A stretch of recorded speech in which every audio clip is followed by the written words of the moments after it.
let's talk about the AFC's getting it done.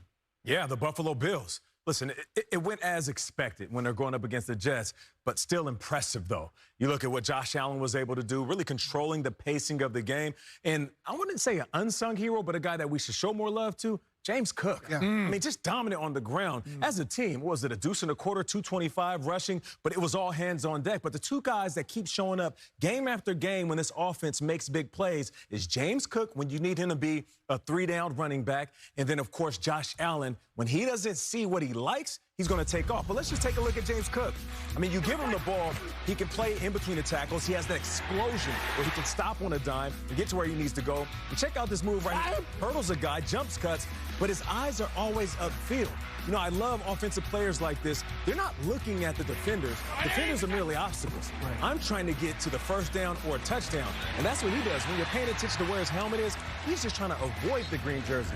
Everywhere else is where he's trying to get to.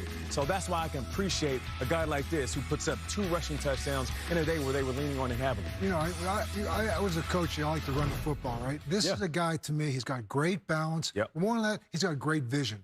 Great runners have a feel for what's around them. Their peripheral vision is unbelievable. The balance, the jump cut, as you talked about. I remember Jerome Bettis was a great in the pocket between the tackles because he could have a feel for where space was and have where his vision was.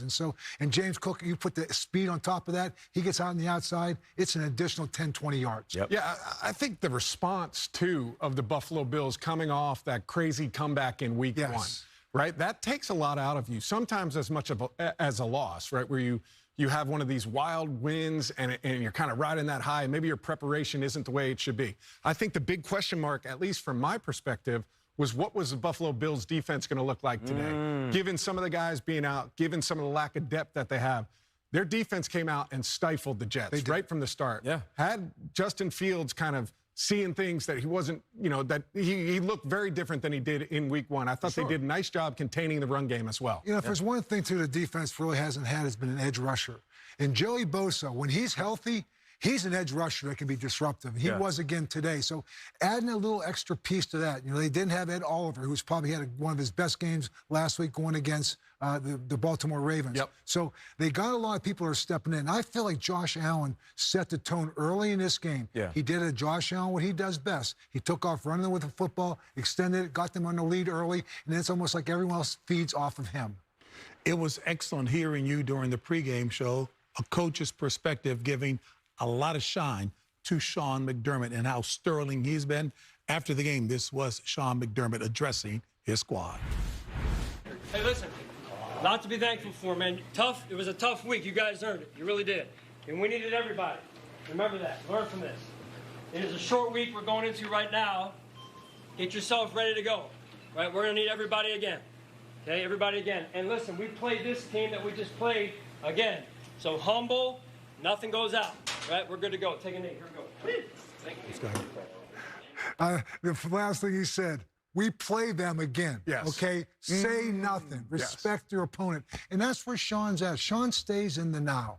And I think that's the one thing about his football team. There wasn't a lot of elation in there. Yes, it was a big win. It took everybody. Big win last week, but nothing is more bigger than the next week. And I think that's the biggest thing I take away from Sean McDermott. He keeps his football team right in the now because they're doing something that's special. But you know what? The bottom line is this is a journey. It's not a sprint. And so I think that's the message that he gives to his football team. And I love that he's very honest. Because he doesn't pull any punches with this squad. I can only imagine after last week's game, giving up over 200 yards on the ground to the Ravens, what he said to his defense. Hey, listen, you guys were getting torched on the ground. Next week, you're facing Justin Fields, one of the most athletic quarterbacks in the league. You got Breece Hall coming here, one of the most athletic running backs in the league. They are going to try to attack us where they think we are weak.